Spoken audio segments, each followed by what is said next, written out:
জানিয়ে দিব এই মুহূর্তে আমাদের হাতে এসেছে গুরুত্বপূর্ণ আপডেট সংবাদের শিরোনাম। শুরুতেই থাকছে চলতি সপ্তাহেই নির্বাচনের কর্মপরিকল্পনা প্রকাশ জানালো ইসি সচিব। এবারে জানিয়ে দিব হত্যা মামলায় মাইটিভির চেয়ারম্যান নাসির উদ্দিন সাথী 5 দিনের রিমান্ডে। আরও থাকছে আওয়ামী আমলের প্রশাসন দিয়ে সুষ্ঠু নির্বাচন সম্ভব নয় বলছে রিজভী। এদিকে ডাকসু নির্বাচনে ছাত্র অধিকারের প্যানেল ঘোষণা। সব শেষে জানিয়ে দিব ইসরায়েলের তেল শোধনাগার ইরানি ক্ষেপণাস্ত্র হামলায় নিহত 3। এতক্ষণ শুনছিলেন হাতে থাকা আপডেট সংবাদের শিরোনাম, এবারে বিস্তারিত। তবে তার আগে অনুরোধ রইল ভিডিওটিতে একটি লাইক এবং কমেন্ট করে জানিয়ে দিন ভিডিও সম্পর্কে আপনার মূল্যবান মতামত। আরও জানিয়ে দিন ভিডিওটি কোথা থেকে দেখছেন বা কোন জেলা থেকে দেখছেন। চলতি সপ্তাহেই নির্বাচনের কর্মপরিকল্পনা প্রকাশ জানালো ইসি সচিব। নির্বাচন কমিশনের সিনিয়র সচিব আক্তার আহমেদ জানিয়েছে, নির্বাচন কমিশন আসন্ন নির্বাচনের প্রস্তুতি নিয়ে বেশ কিছু গুরুত্বপূর্ণ পদক্ষেপ নিয়েছে। সংসদ নির্বাচন উপলক্ষে এরই মধ্যে একটি কর্মপরিকল্পনা তৈরি করা হয়েছে এবং তা অনুমোদনের জন্য কমিশনে জমা দেওয়া হয়েছে। চলতি সপ্তাহের মধ্যেই তা প্রকাশ করা হবে। আজ সোমবার আগারগাঁওয়ে নির্বাচন ভবনের নিজ কার্যালয়ের সামনে সাংবাদিকদের এ কথা জানান সচিব। সীমানা নির্ধারণ ও ভোটার তালিকা হালনাগাদ প্রসঙ্গে তিনি বলেন, বিভিন্ন নির্বাচনী এলাকার সীমানা নিয়ে আসা 82টি আপত্তির শুনানি আগামী 24 আগস্ট থেকে একটানা 4 দিন ধরে অনুষ্ঠিত হবে। শুনানি শেষে দ্রুত এ বিষয়ে চূড়ান্ত সিদ্ধান্ত নেওয়া হবে। তিনি আরও বলেন, এনআইডি সংশোধনের জন্য যে আবেদনগুলো প্রাথমিকভাবে বাতিল হয়েছে সেগুলো পুনর্বিবেচনার সুযোগ রয়েছে। বর্তমানে সারা দেশে এ ধরনের আপিলের সংখ্যা প্রায় 80,000। ইসি মনে করে যদি ডাটা এন্ট্রি আরও নিখুঁত হয় তাহলে আপত্তির সংখ্যা আরও কমে আসবে। ভোটার নিবন্ধন ফরম 2 স্ক্যানের বিষয়ে আক্তার আহমেদ বলেন, 2008 সাল থেকে যে ভোটার নিবন্ধন প্রক্রিয়া শুরু হয়েছিল তার অনেকগুলো ফর্ম এখনও স্ক্যান করা বাকি ছিল। সেই ফর্মগুলো স্ক্যান করে কমিশনের পোর্টালে আপলোড করার কাজ শুরু হয়েছে। এর ফলে তথ্য ভাণ্ডার আরও সমৃদ্ধ হবে।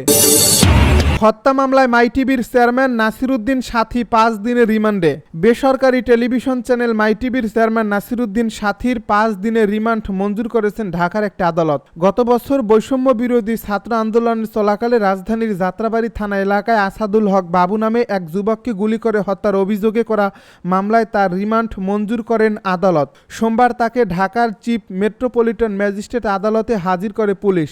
এরপর মামলার সুষ্ঠু তদন্তের জন্য তাকে 7 দিনের রিমান্ডে নেওয়ার আবেদন করেন মামলার তদন্ত কর্মকর্তা সিআইডির পুলিশ পরিদর্শক খান মোহাম্মদ এরফান। শুনানি শেষে ঢাকার মেট্রোপলিটন ম্যাজিস্ট্রেট জিয়াউদ্দিন আহমেদ তার 5 দিনের রিমান্ড মঞ্জুর করেন।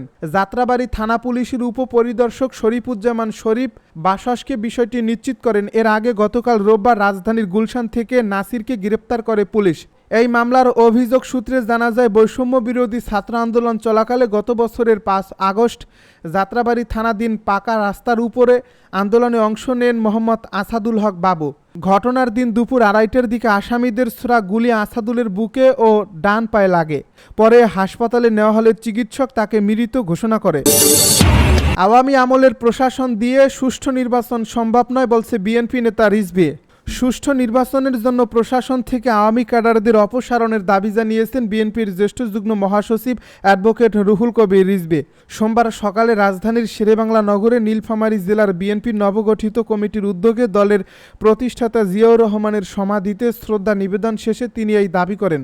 মাঠ পর্যায়ে নিরপেক্ষ কর্মকর্তা নিয়োগ দিতে নির্বাচন কমিশনকে আহ্বান জানিয়ে রিজভী বলেন, অবাধ ও সুষ্ঠু নির্বাচন ফেব্রুয়ারিতেই হবে, কিন্তু আওয়ামী আমলের প্রশাসন দিয়ে সুষ্ঠু নির্বাচন সম্ভব নয়, তাই প্রশাসন থেকে আওয়ামী ক্যাডারদের অপসারণ করতে হবে।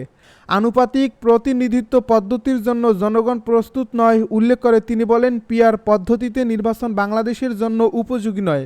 যারা পিআর পদ্ধতি দাবি করে তাদের উদ্দেশ্য নিয়ে সন্দেহ থেকে যায়। এ সময় সাংবাদিকদের প্রশ্ন উত্তরে আসন্ন ঢাকা বিশ্ববিদ্যালয় কেন্দ্রীয় ছাত্র সংসদ নির্বাচনে সব মতের প্রতিনিধিত্ব নিশ্চিত হওয়ার আশা প্রকাশ করে রিজভী বলেন, বিশ্ববিদ্যালয়ে ছাত্র প্রতিনিধিরা থাকলে শিক্ষার সুষ্ঠু পরিবেশ বজায় থাকে সাম্প্রতিক সময়ে।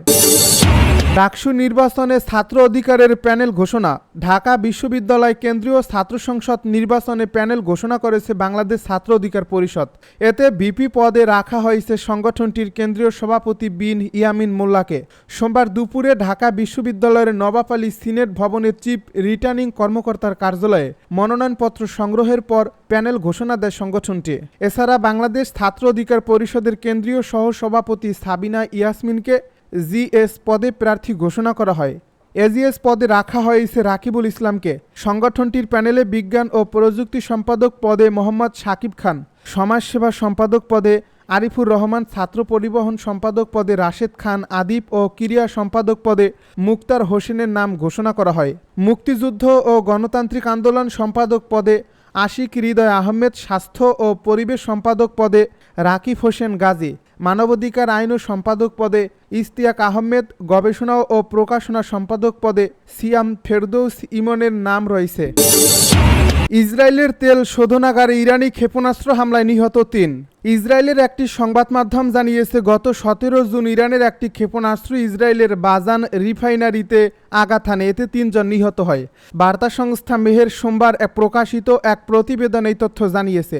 হিব্রু ভাষার দৈনিক ইসরায়েল হায়ম তাদের ওই প্রতিবেদনে বলছে, ১৭ জুন ভোরের আগে বাজান রিফাইনারিতে ইরানি ক্ষেপণাস্ত্রটি আঘাত হানে। এতে ভেতরের একটি কক্ষে অবস্থানরত ৩ জন ধ্বংসস্তূপ ও আগুনের মধ্যে আটকা পড়ে প্রাণ হারান। ইসরায়েলি এই পত্রিকাটি আরও জানিয়েছে, এই হামলায় ইসরায়েলের জ্বালানি স্থাপনা ও আলোকসজ্জা ব্যবস্থায় ব্যাপক ক্ষতি হয়। ফলস্বরূপ বাজান কর্তৃপক্ষ এক ঘোষণায় জানায় যে তাদের সব স্থাপনা সম্পূর্ণভাবে বন্ধ করে দেওয়া হয়েছে এবং আগামী কয়েক মাসে ধীরে ধীরে উৎপাদন ফিরবে। এই কোম্পানিটি ধারণা করছে ইরানি ক্ষেপণাস্ত্র হামলায় প্রায় ১৫০ থেকে ২০০ মিলিয়ন ডলারের ক্ষতি হয়েছে। উল্লেখ্য, যুদ্ধবাজ দখলদার ইসরায়েল গত ১৩ জুন থেকে টানা ১২ দিন ইরানের সামরিক, পারমাণবিক ও আবাসিক এলাকায় বিমান হামলা চালিয়ে আগ্রাসী যুদ্ধ শুরু করে। এরপর ২২ জুন যুক্তরাষ্ট্র ইরানের নাতাঞ্জ, ফোর্দো ও ইস্পাহানে অবস্থিত ৩টি পারমাণবিক স্থাপনায় হামলা চালায়। ইসরায়েলের ওই আগ্রাসনের জবাবে ইরানি সামরিক বাহিনী তাৎক্ষণিক পাল্টা আক্রমণ শুরু করে। ইসলামী বিপ্লবী গার্ড বাহিনীর অ্যারোস্পেস ফোর্স ট্রু প্রমিস ৩ অভিযানের অংশ হিসেবে ইসরায়েলের দখলকৃত ভূখণ্ড জুড়ে ২২ দফা পাল্টা ক্ষেপণাস্ত্র হামলা চালায়, যাতে ইসরায়েলের ব্যাপক ক্ষয়ক্ষতি ডেকে আনে। এছাড়া মার্কিন হামলার জবাবে ইরানি সশস্ত্র বাহিনী কাতারের আল উদেইদ এয়ার বেসে পশ্চিম এশিয়ায় যুক্তরাষ্ট্রের সবচেয়ে বড় সামরিক ঘাঁটি একাধিক ক্ষেপণাস্ত্র নিক্ষেপ করে।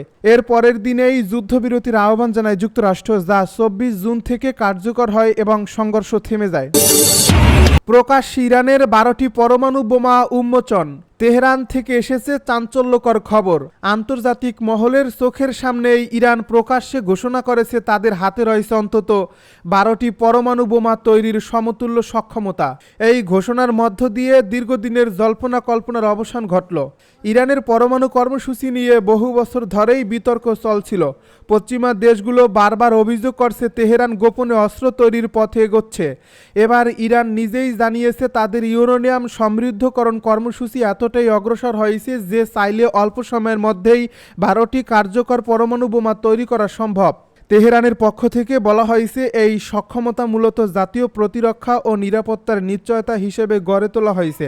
তবে ইরান জোর দিয়ে বলছে তারা কারোর বিরুদ্ধে আগ্রাসনের উদ্দেশ্যে এই সক্ষমতা ব্যবহার করবে না, বরং আঞ্চলিক শক্তির ভারসাম্য রক্ষা করাই তাদের লক্ষ্য। পশ্চিমা বিশ্ব ইতিমধ্যেই উদ্বেগ প্রকাশ করেছে। যুক্তরাষ্ট্র বলেছে, ইরানের এই ঘোষণা গোটা মধ্যপ্রাচ্যকে আরও অনিশ্চয়তার দিকে ঠেলে দেবে। ইউরোপীয় ইউনিয়ন থেকেও জানানো হয়েছে, ইরানের এই অবস্থান আন্তর্জাতিক চুক্তি ও নিরাপত্তা কাঠামোর জন্য গুরুতর হুমকি। ইসরায়েল, যাদের সঙ্গে ইরানের বৈরিতা বহু পুরনো, তারা সরাসরি হুঁশিয়ারি দিয়েছে। দেশটির প্রতিরক্ষা মন্ত্রী বলেছেন, ইরান যদি এই ক্ষমতাকে ব্যবহার করার চেষ্টা করে তাহলে আমরা চুপ করে বসে থাকব না।